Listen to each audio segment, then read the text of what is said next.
Hey, what's up, guys? So, I finally got all the videos on YouTube of my old videos. They were kind of hard to get on there because, like, they're so old that before YouTube had all these restrictions, they were fine. And now that I put them on there, they had a whole bunch of restrictions that I had to add, like, and kept on getting flagged. So, anyways, so I got all those on there. You can go view those if you want to be nosy. Go ahead. Um, and then. So my last like true video was about the divorce with Danielle, so I want to touch about that. So what happened there was I went through phalloplasty surgery and she was very supportive, but I don't think she understood exactly what it all entailed, as in like our relationship after phalloplasty. Um, After it was healed and she looked at it, she was kind of like taken back, and then um, in her head, I believe she was realizing that she couldn't be with me. But instead of expressing all that to me, she just went ahead and cheated on me. And it got to where I was just like, let's get this divorce over with and move on. So that's where that ended. Even Sam said, and when she looked at my videos and stuff, that Danielle had love for me. It's just that she didn't have the balls, or didn't have the gumption to tell me the right way of that she didn't want to be with me no more, because she is a lesbian.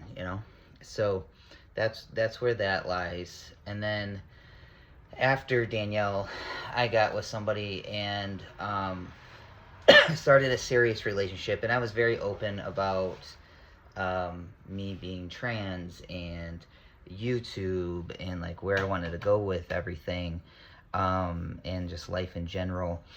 And she was completely cool with it and open with it, until we actually moved in together. And then she didn't want her parents knowing, and so I gave her time, but I gave her 4 or 5 years worth of time, way too much time, to be able to tell her parents. And things started getting serious to where we wanted to try to grow a family, and I wasn't feeling right about her parents not knowing that, biologically this child's not going to be mine, and how things would go with that. And I didn't want any misconceptions or feel like I'm lying to them about our life. And when I did tell them, they weren't receptive. They were like, yeah, that's you, but we don't want anybody else in our family to know. So that's a red flag right there. And me and that person were living in Arkansas together at that time. I hated Arkansas, and that's why we moved. When we moved to Missouri. I got a job opportunity to come up here, and we got a house and started trying to do the normal daily function, and things were just off with her. And finally found out, and she's cheating on me. And I don't think it was ever true love with her. She was just all about herself and whatnot, and how to spend money, and instead of worrying about your life with your significant other. And she's just a cheating bitch. So that was 5 years of hell for me. But through that, I met Sam as soon as I moved up here. I was up here like 6 months, and then I met Sam, and we were friends for a long while. And Sam can tell you all those numbers. She's really good at it. So once I was single again, I pursued, telling Sam, like, let's try this, and she was very receptive. And she's just a good girl, man. Like, she's open. She accepts me for who I am. Like, there's never been a hiccup with her when it comes to not just me being trans, but just my values and stuff like that, and like what I want as for a family, and what, you know, things look like, and we mesh so well. And she's the reason why I started doing YouTubes again, because I was like, I don't know, you know, this could affect us in a negative way, because it always has affected me in a negative way, whether it was jobs, or my significant others, you know. And she's like, no, do it. She's like, you know, you want to help people, you want to tell them, you know, like, all the trials and tribulations that go with being trans, or like, you know, just daily life, because your past follows you, you know. Just, you know, document it. And I just feel like it's important that I can tell people, hey, you know, my life's a shit show, and it's okay. Like, you can get through it, you know, you can do it too. So that's pretty much all I'll be talking about, like my past relationships. I want to focus more on like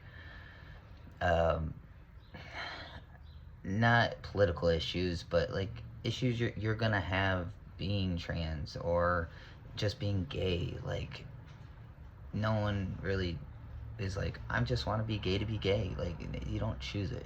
It's who you are, and there's a lot to go with it, you know. And things have opened my mind as I've traveled and lived in different states. You know, there's zero support for LGBTQ plus in like Arkansas, for sure. The resources are so freaking limited, and you are very closeted, living in central Arkansas. And I just talk from experience. And then Missouri, you know, it's a little better, but you know, you can be more of who you are. But the thing is, there's no freaking resources, and it just is mind blowing. Like, if I didn't start in Michigan and then move, like, my transition wouldn't have went as fast as it did. So, anyways, those are the kind of things I want to talk about. I'll go more in depth, but this is more of letting you know, wrapping things up with my past relationships, and just focusing on what is going on now. And make sure you watch our Coffee with Sam. And that's one of our segments. We're trying to get Sam used to being around a camera and kind of talking and flowing. And we just, shoot the shit about, whether it's sex or different types of like stigmas that are out there for people that bother us, or anxieties, or, talking about family life, just stuff like that. So make sure you see that. If you have questions, put it down in the comments. If this was, something you enjoyed, put a thumbs up, and then I'll know my direction and where I need to go with these. So I will talk to you guys soon, and have more videos to come. All right, bye.